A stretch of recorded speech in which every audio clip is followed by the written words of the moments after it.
Neymar junior, നമ്മുടെ പ്രിയ താരം. അദ്ദേഹത്തിന് 2023 നവംബറിൽ ഒരു ACL ടയർ പറ്റിയായിരുന്നു. അതിനുശേഷം ഒരു കൊല്ലത്തിന് ശേഷം ചെറുതായി കളിക്കാൻ തുടങ്ങിയെങ്കിലും പിന്നീട് ഒരു ഹാംസ്ട്രിങ് ഇഞ്ചറി കൊണ്ട് കാര്യമായിട്ടുള്ള ഒരു അന്താരാഷ്ട്ര നിലവാരത്തിൽ കളിക്കാൻ പറ്റിയിട്ടില്ല. ഈ വേൾഡ് കപ്പിലാണ് നമുക്ക് ശരിക്കും നെയ്മറിന്റെ കളി കാണാൻ പോകുന്നത്. അപ്പോൾ ഒരു ACL ടയർ ഇത്തരം ഒരു ഹൈ എൻഡ് അത്ലീറ്റിന്, ഹൈ ഡിമാൻഡ് പ്രൊഫഷണൽ അത്ലീറ്റിന് വരുമ്പോൾ എന്ത് തരം സർജറിയാണ് അവിടെ ചെയ്തിട്ടുണ്ടാവുക? ഞാൻ പറയാം. ACL reconstruction with bone tendon bone graft, അതാണ് ചെയ്തിരിക്കുന്നത്. അതായത് പട്ടലാർ ടെൻഡൻ ഉപയോഗിച്ചിട്ട് ചെയ്യുന്ന ACL ടെൻഡൻ റീകൺസ്ട്രക്ഷൻ.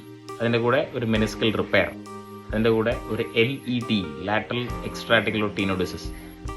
സ്ഥിരമായിട്ട് പേഷ്യൻസ് ഫുട്ബോൾ കളിക്കുന്ന ആൾക്കാരോ, കിക്ക് ബോക്സിംഗ്, ടേക്വാൻഡോ, ജൂഡോ, കരാട്ടെ പോലെയുള്ള കളിക്കാർ ഈയിടെ കഴിഞ്ഞ ഒരു 3-4 കൊല്ലങ്ങളായിട്ട് നമ്മുടെ അടുത്ത് വരുമ്പോൾ നമ്മൾ അവർക്ക് റെക്കമെൻഡ് ചെയ്യുന്ന പ്രൊസീജിയറാണ് ACL റീകൺസ്ട്രക്ഷൻ വിത്ത് LET.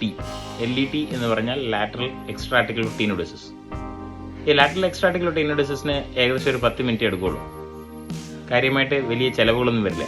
പക്ഷേ നിങ്ങളുടെ ACL സർജറിനെ കാര്യമായിട്ട് അത് പ്രൊട്ടക്ട് ചെയ്യും.